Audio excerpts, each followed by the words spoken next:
Good morning, listeners. I'm RaDel Hinckley, and this is the Ornithologgy Podcast. Episode 2, Contentment. Job 12, 7 through 8. But ask the animals, and they will instruct you. Ask the birds of the sky, and they will tell you. Or speak to the earth, and it will instruct you. Let the fish of the sea inform you. As I began studying the barred owl for this lesson, and what I was going to try to learn from it, I came across this quote that I just thought I had to share. Somewhere, someone else is happy with less than what you have. It wasn't attributed to anyone, but it really kind of sparked my interest in what I was going to study this week. I love owls. They are by far my favorite bird species. As you will know if you listen to this podcast all the way through, there are many of them that are going to be featured. One of the most popular owls in North America is the barred owl. The barred owl is one of the largest species of owls in North America. There's not much that it fears. And with that sense of security comes a sense of contentment. Barred owls have fairly small territories. In a recent study, it was recorded that of 158 barred owls that were banded and then recaptured, none of them had traveled more than 6 miles from where they were banded. I could learn a lot about contentment from the barred owl. They like where they are. Everything they need is found right where they are. Everything they want is found right where they are. They don't go chasing after an idea that somewhere else or that something else is going to be better. I could learn a lot about contentment from the barred owl, but I can learn even more about contentment from the Bible. As I began studying the Bible for contentment and how I can learn to be content, I was drawn to Paul. Paul talks about contentment quite often. Here's 3 verses that I think really sum up what he teaches us. Philippians 4, 11 through 13.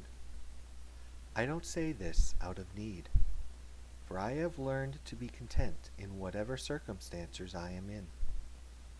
I know both how to have a little, and I know how to have a lot. In any and all circumstances, I have learned the secret of being content, whether well fed or hungry, whether in abundance or in need. I am able to do all things through Christ who strengthens me. 2 Corinthians 11, verses 24 through 27. 5 times I received 39 lashes from the Jews. 3 times I was beaten with rods by the Romans. Once I was stoned by my enemies. 3 times I was shipwrecked. I have spent a night and a day in the open sea. On frequent journeys I faced dangers from rivers, dangers from robbers, dangers from my own people, dangers from the Gentiles, dangers in the city, dangers in the open country, dangers on the sea, and dangers among false brothers, labor and hardship, many sleepless nights, hunger and thirst, often without food, cold, and lacking clothing. 1 Timothy 6, 6 through 8. But godliness with contentment is a great gain. For we brought nothing into the world, and we can take nothing out. But if we have food and clothing, we will be content with these.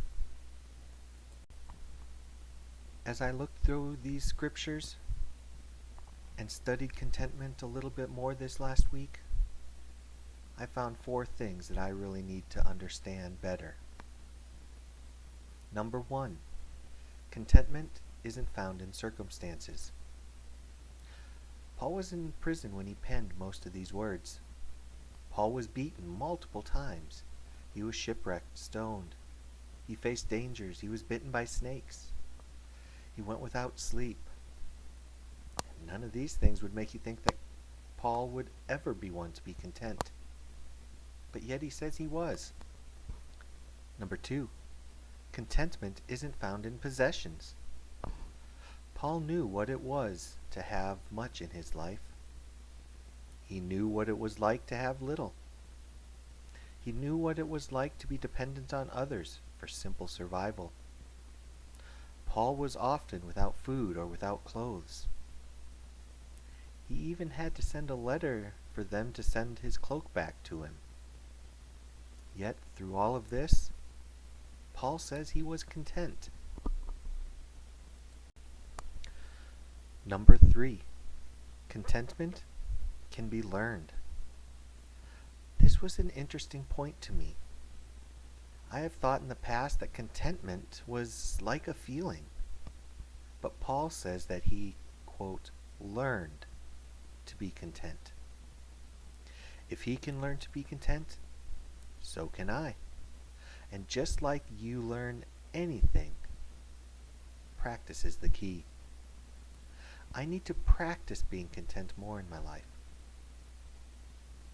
But how do I practice? And what do I need to practice?